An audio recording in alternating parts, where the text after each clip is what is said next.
Please do not forget to subscribe and hit the bell icon. The Incredible Book-Eating Boy by Oliver Jeffers. Henry loved books, but not like you and I love books. No, not quite. Henry loved to eat books. It all began quite by mistake one afternoon when he wasn't paying attention. He wasn't sure at first and tried eating a single word just to test. Next, he tried a whole sentence and then the whole page. Yes, Henry definitely liked them. By Wednesday, he had eaten a whole book.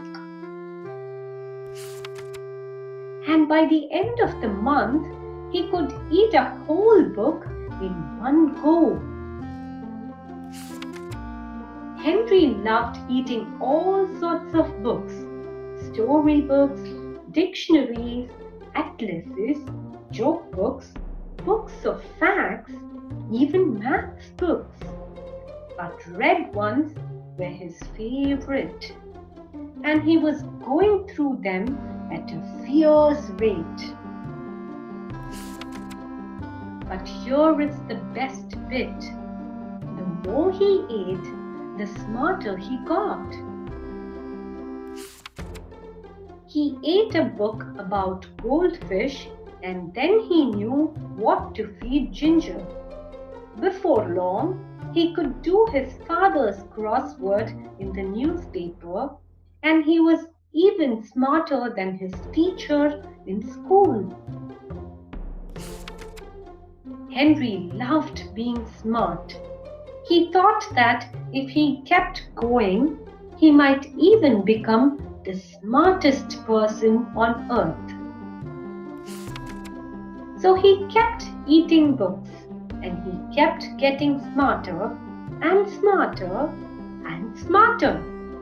He went from eating books whole to eating them 3 or 4 at a time.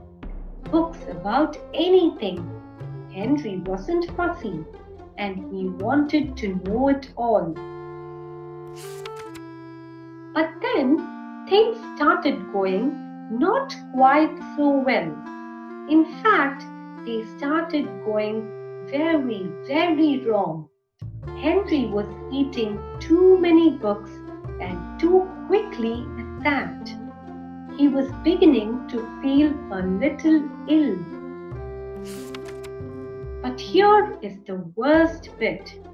Everything he was learning was getting mixed up. He didn't have time to digest it properly. It became quite embarrassing for him to speak. Suddenly, Henry didn't feel very smart at all. More than one person told him he should stop eating books. So Henry gave up eating books and sat sadly for a long time. What was he to do? Then, after a while, and almost by accident, Henry picked up a half-eaten book from the floor. But instead of putting it in his mouth, Henry opened it up and began to read, and it was so good. Henry discovered that he loved to read, and he thought that if he read enough, he might still become the smartest person on earth. It would just take a bit longer. Now Henry reads all the time, although every now and then